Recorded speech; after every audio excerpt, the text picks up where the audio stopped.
Welcome to The Explainer. Today we're going to dive into one of the world's oldest philosophies, Buddhism, and look at a really modern way to navigate its incredible diversity. So, if you've ever looked into Buddhism, especially its Chinese forms, you know it can feel like you're standing at the entrance to this huge maze. There are so many schools, so many different practices, and it all leads to one very common question. Which one is the right one for me? But what if that's the wrong question? What if you don't actually have to choose just one? A modern master, Hsing Yun, looked at all this division and saw a unified whole. He basically drew a new map for anyone on a spiritual path today, a map built not on picking a side, but on seeing how all the paths work together. Okay, so to really get what Master Hsing Yun was doing, we first have to understand the problem he was trying to solve. And it's a challenge that didn't just pop up overnight, it grew over many, many centuries. You see, as Buddhism made its way into Chinese culture, different teachers naturally emphasized different aspects of the teachings. This led to all these distinct schools. You had the deep, philosophical Huayan school, the meditation-focused Zen school, and many others. Now, this diversity is incredibly rich, but it also created a landscape that felt, well, competitive. It often left people feeling like they had to pick the correct one. So what was his big idea? Well, Master Hsing Yun's solution wasn't to pick a winner from this lineup. No, he wanted to change the entire game with a philosophy of harmony that he called Humanistic Buddhism. And the core idea behind Humanistic Buddhism is, well, it's refreshingly simple, really. It says that all these different teachings, all the rituals and philosophies, they're all aiming for the exact same thing, to help us live happier, more compassionate, and more enlightened lives right here, in this world. It's all about putting these ideas into practice, not just debating them. This classic saying just nails his point perfectly. Think of it like this. There are a ton of different doors into a building, but once you're inside, you're all in the same big room.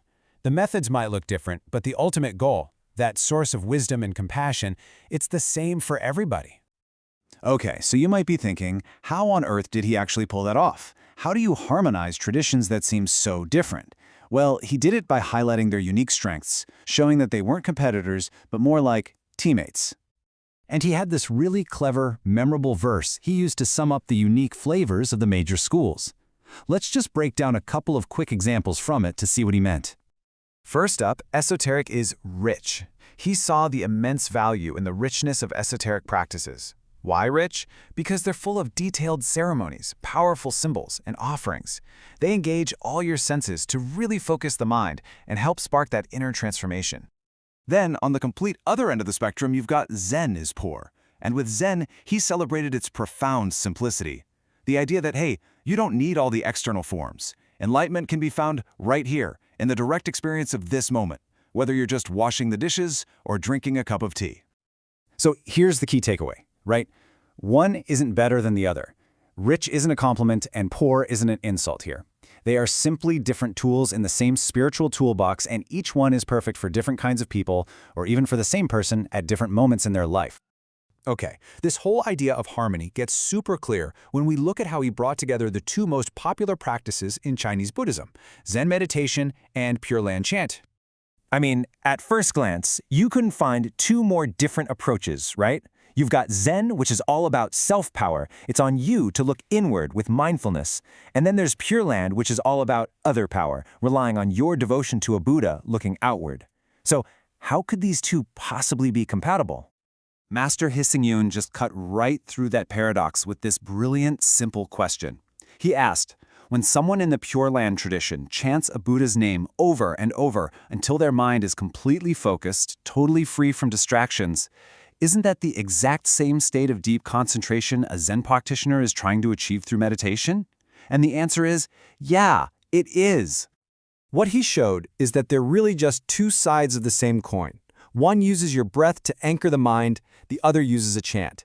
But the underlying technique and the immediate goal are identical, to quiet that constant chatter in our heads and reach a state of real peace and clarity.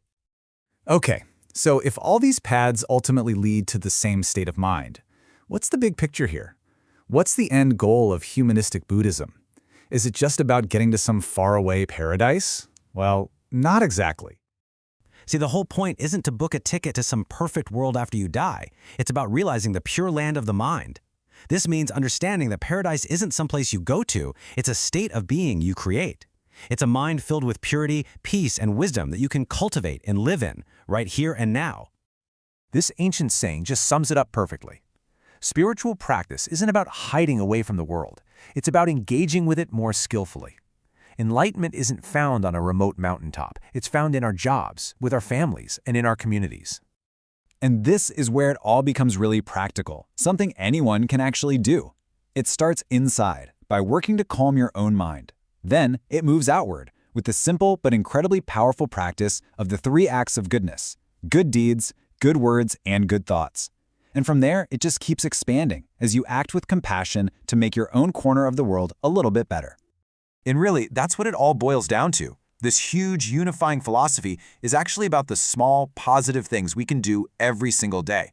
It's not about escaping reality. It's about building a better one, right where you are. Which leaves us with a simple but pretty powerful question to think about.